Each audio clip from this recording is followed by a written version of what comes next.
Hey guys, good morning. आप लोग कैसे हैं? आई होप आप लोग बहुत अच्छे होंगे। तो आज मेरे दिन की शुरुआत हुई थी 5 बजे और आप लोग देख सकते हैं कि अभी हो रहे हैं 5:28 और अब मैं पढ़ाई करने के लिए बैठ गई हूँ। आज सैटरडे था तो बच्चों की छुट्टी थी, सिर्फ बड़े वाले बेटे का स्कूल था, तो मैंने उसको लंच बना के उसको रेडी कर दिया और मैं 5:30 बजे बैठी थी पढ़ने के लिए। तो आज मैं 1 घंटे की पढ़ाई की हूँ और आज मुझे बिल्कुल अच्छा नहीं लग रहा था कि मैं सुबह नहीं उठ पाई। थोड़ा सा रात को लेट हो गया सोने में, इसलिए सुबह उठने में भी मुझे टाइम लग गया। मैं सोची थी चलो 3:30 बजे उठ जाऊंगी और उठ के अपनी पढ़ाई स्टार्ट करूंगी, लेकिन वही है कि नींद एक बार लग जाती है तो फिर अगर लेट से सो तो जल्दी खुलती नहीं है। मैंने अलार्म भी लगाया था, लेकिन अलार्म तो मैं बंद करके सो गई। मैं सोची चलो 15 मिनट बाद उठती हूँ, लेकिन फिर मुझे नींद लग गई तो मुझे आज बिल्कुल अच्छा नहीं लग रहा था। मैं सोची पता नहीं मैंने जो अपना चैलेंज लिया वो कंप्लीट कर पाऊँगी कि नहीं कर पाऊँगी, क्योंकि दिन में कुछ ना कुछ काम आ ही जाता है। मैं सोचती हूँ चलो 2 घंटे की स्टडी अगर मैं सुबह उठ के कर लेती हूँ तो फिर मेरा आराम से मैनेज हो जाता है, नहीं तो सुबह में दिन में तो कुछ ना कुछ काम आ ही जाता है और बहुत परेशानी होती है, बहुत ज़्यादा दिक्कत होती है। कैसे कैसे मैं पढ़ाई करती हूँ मैं ही जानती हूँ। बीच बीच में उठना पड़ता है।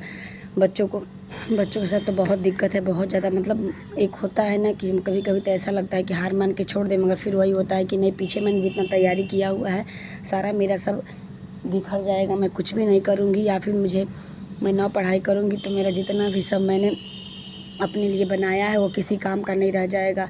इससे अच्छा तो अनपढ़ या मतलब नहीं पढ़ी होती तो अच्छा होता। कभी कभी मुझे बहुत डिमोटिवेट हो जाती हूँ कि पता नहीं कब तक क्या होगा, ईश्वर पता नहीं कब तक कुछ तो मदद भगवान करे जल्दी से हो जाए। अपना 100% तो देने को देते हैं, लेकिन फिर भी ये है कि मैं कोशिश तो अपनी तरफ से पूरा करती हूँ, लेकिन फैमिली के साथ रह के और बच्चों को लेके बहुत ज़्यादा मतलब बहुत कठिनाई का सामना करना पड़ता है, जिससे कि मैं आप लोगों से कैसे मतलब बता नहीं सकती हूँ। जो हाउसवाइफ होंगी या फिर जो जिनके बच्चे होंगे वो बिल्कुल अच्छे से समझ पा रही होंगी कि समय निकालना कितना मुश्किल होता है। और इसमें है कि अगर किसी को समय न दो तो वो भी, उसके लिए भी लोग बुरा बन जाता है आदमी कि मुझे समय नहीं दे रहा, आदमी मेरे लिए कुछ नहीं कर रहा है, बस दिन भर पढ़ाई कर रहा है। ये भी एक चीज़ है। आप 6 घंटे की पढ़ाई आपको सबको दिखती है, लेकिन आप उतना देर सुबह से लेकर शाम तक काम करती हो, किसी को नहीं दिखता है। और मैं यहाँ पे वही मैं अपना नोट्स बना रही थी। मैं सोची चलो नोट्स बना लूँ, और सर क्वेश्चन आंसर करा रहे थे तो मैं उसको रिवीजन करके क्वेश्चन आंसर भी हल करते जाती हूँ। मेरा नोट्स पहले से भी तैयार है और मैं अभी क्वेश्चन आंसर हल कर रही हूँ कि थोड़ा सा सही रहेगा। क्वेश्चन आंसर हल करती रहूँगी तो मेरा रिदम बना रहेगा। और फिर अभी मैं आ गई हूँ सब ब्रेकफास्ट बनाने के लिए। आधे लोग तो खा लिए थे, मगर हम लोग 2-3 लोग बचे थे, तो मैं सोची चलो रोटी जल्दी जल्दी बना दूँ। आज हस्बैंड की भी छुट्टी थी, सेकेंड सैटरडे था, तो इसलिए थोड़ा सा और परेशानी बढ़ जाती है, क्योंकि सब लोग घर पे होते हैं तो थोड़ा इतना मैनेज करना भी नहीं हो पाता है। अगर अकेले रहो, बच्चे स्कूल चले जाते हैं, फिर हस्बैंड ऑफिस चले जाते हैं, तो थोड़ा सा समय मिल पाता है, लेकिन घर में सब लोग रहते हैं तो मेरी मदद नहीं हो पाती है। भले सब लोग कहते हैं कि पता नहीं कैसे सबके हस्बैंड्स या फिर घर में सब लोग होते हैं तो मैनेज हो जाता है, लेकिन मेरा नहीं हो पाता है। मुझे समय बहुत कम मिल पाता है, लेकिन फिर भी मैंने कोशिश की और मैं अपनी कोशिश पे खरी उतर गई और मैंने अपना जो चैलेंज लिया था मैं उसको पूरा करने की मतलब हर संभव कोशिश की हूँ। आप लोगों को लास्ट में पता चलेगा कि मैंने अपनी पढ़ाई पूरी की कि नहीं की, तो आप लोग वीडियो में बने रहिएगा। और मैं आप लोगों से क्या बताऊँ, फ्राइडे को तो मेरी पढ़ाई बिल्कुल नहीं हो पाई थी, क्योंकि मैं चली गई थी थोड़ा पूजा में, रुद्राभिषेक था, वहाँ भी जाना बहुत ज़रूरी था। क्योंकि जब तक आप किसी के यहाँ नहीं जाएंगे आपके यहाँ भी कोई नहीं आएगा। रिश्ते संबंध ऐसे नहीं चलते हैं कि छोड़ के आदमी ना अकेले कभी ज़िंदगी में रह पाया है न रह पाएगा। एक ना एक दूसरे की ज़रूरत ज़रूर पड़ती है। अगर समाज में आदमी है या फिर किसी रिश्ते हैं तो उसे निभाना भी पड़ेगा, तो इसलिए फिर जाना बहुत ज़रूरी था। मेरी दीदी के यहाँ था तो मैं अपनी दीदी को तो कोई छोड़ नहीं सकता है, चाहे दुनिया कुछ भी करे, इधर की उधर हो जाए, अपने रिश्तों को कोई नहीं छोड़ सकता है। अगर रिश्ते अच्छे हैं तो उन्हें छोड़ना भी बहुत मुश्किल है, तो इसलिए और मैं जाती हूँ तो मुझे बहुत अच्छा लगता है वहाँ। और वही है कि मैं उसके बाद फिर मैं बैठ गई अपना, मुझे भुजिया बनाना था लंच के लिए, मैं अपना सब्ज़ी बना रही थी। लंच का भी काम इसी टाइम में सोचा चलो ब्रेकफास्ट सब लोगों को दे लेती हूँ, उसके बाद फिर मैं लंच के लिए दाल तो मैं सुबह ही बना देती हूँ, सब्ज़ी भी बना दे रही हूँ। अब गरम गरम बच्चा बड़ा वाला बेटा आ जाएगा तो चावल बन जाएगा। तो ऐसे मेरा काम होता है और पूरा दिन कैसे निकल जाता है पता नहीं चलता है बिल्कुल। और मैं क्या बताऊँ, सही बोलते हैं कि कुछ पाने के लिए कुछ खोना पड़ता है और अपनी नींदों की कुर्बानी भी देनी पड़ती है। 4 घंटे की नींद पूरी हो जाए वही ज़्यादा है। 4 घंटे 5 घंटे आदमी सो ले वही ज़्यादा है।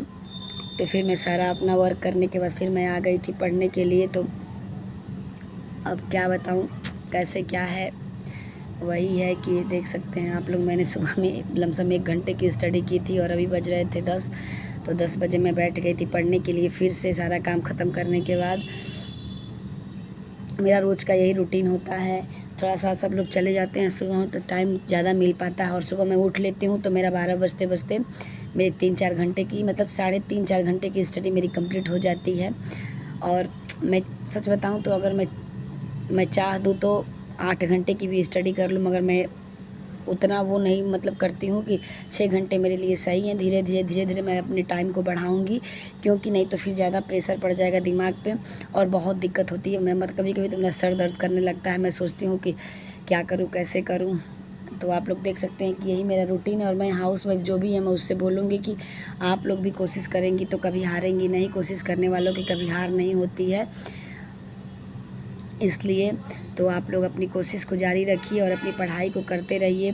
अभी व्याकरण चल रहा है मेरा। व्याकरण में सर का अभी तो मैं ये यहाँ पे मेरा अग्नि पुराण के जो सर क्वेश्चन कराए थे मैं उसको कर रही थी, जो कि DSSB के पाठ्यक्रम में लगा हुआ। यही मेरा लास्ट अब बचा हुआ था। मैंने सारे सिलेबस साहित्य के कंप्लीट कर लिए, ये लास्ट बचा हुआ था तो मैं इसको कर रही थी।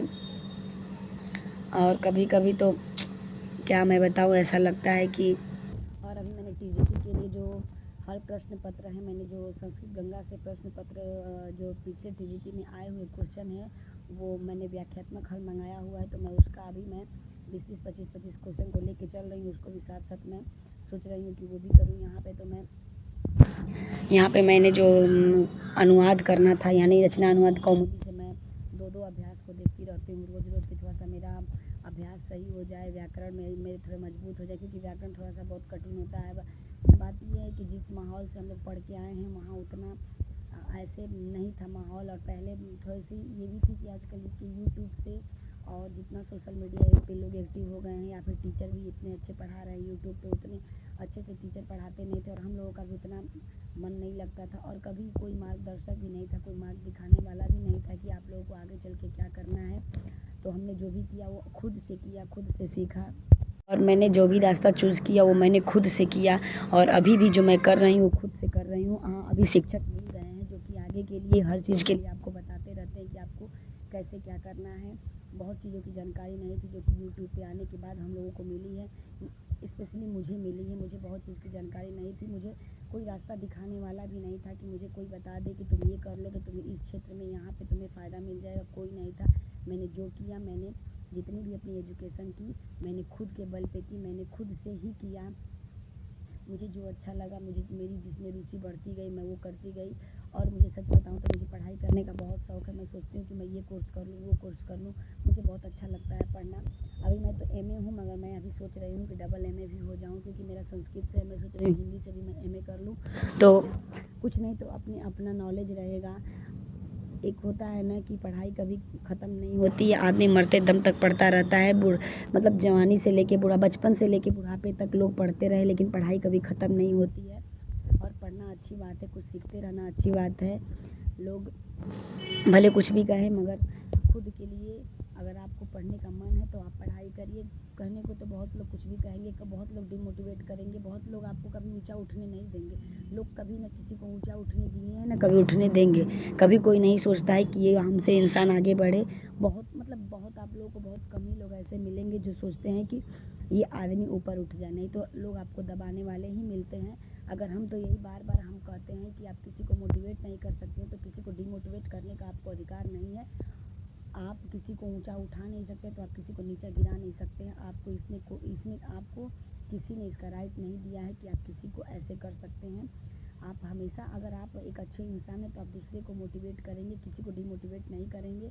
और किसी को अगर आप सही रास्ते पे जा रहे हैं तो आपको किसी से डरने की भी ज़रूरत नहीं है। आप अपना रास्ता अगर तय कर रहे हैं, अगर आप सच्चाई के रास्ते पे हैं तो आपको रास्ता अपने आप खुल जाएगा।